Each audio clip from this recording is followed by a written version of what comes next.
Hare Krishna. Shripad Aindra Prabhu.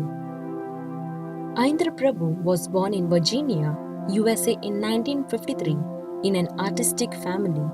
His father played bluegrass music, his mother the harp, his brother the bass, and he himself took to the guitar, as well as other instruments and crafts. He happened to meet the devotees in Washington D.C. in the summer of 1973 while they were out on street Sankirtan. Aindra Prabhu eagerly joined in, followed them back to the temple, and moved in more or less right way. A few months later, on Nityananda Trayodasi, he was initiated into the Gaudiya Sampradaya and given the name Aindra Das by Srila Prabhupada.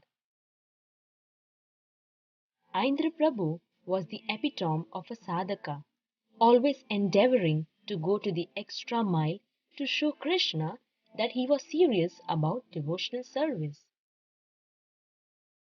For years, he chanted 100,000 names of God every day, and he gradually increased to 200,000. He also counseled devotees, studied the books of Srila Prabhupada and the previous acharyas.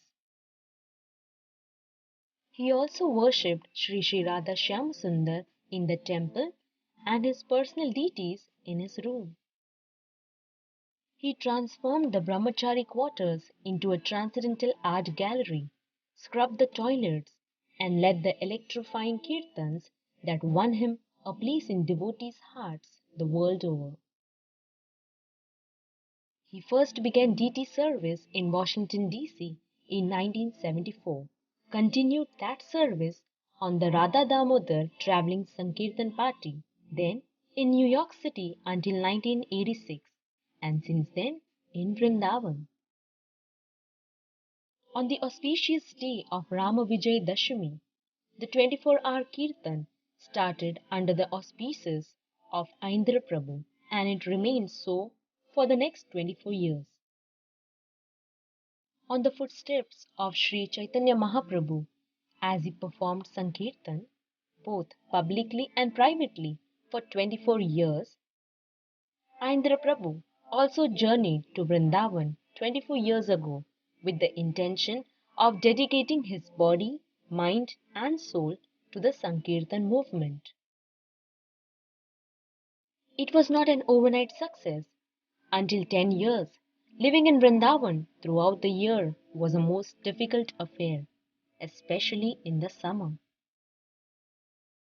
So initially, Aindra Prabhu was alone because the few devotees who joined him now and then in Vrindavan were not able to put up with the austerities. Purity is the force, and indeed, quality men began to feel attracted to joining Aindra Prabhu's program during their visits to Vrindavan. When the responsible devotees started trickling in, they began recording Aindra Prabhu's kirtans and spread it throughout the world. And this brought many devotees to Vrindavan. Although Aindra Prabhu was a simple sadhu, deeply immersed in his internal meditation in Vrindavan, he was also very merciful to the conditioned souls, wanting them to get the great treasure of the holy name. So he produced several kirtan albums for the transcendental pleasure of the devotees. To produce music in Vrindavan is no small feat, but for the sake of authenticity, Aindra Prabhu went through the ordeal. And so, the sound of peacocks, parrots, and other Vrindavan living entities mingles charmingly with the sound of Aindra Prabhu's enchanting songs on albums such as Chintamani Naam, Vrindavan Mellows, and others. As Aindra Prabhu's transcendental fame grew well-to-do, devotees felt inspired to contribute to the maintenance of the 24-hour Kirtan party. But Aindra Prabhu was not interested in living comfortably, and whenever the occasion arose, he would give donations to the temple. Aindra Prabhu had the potency to stay in one place and affect the world.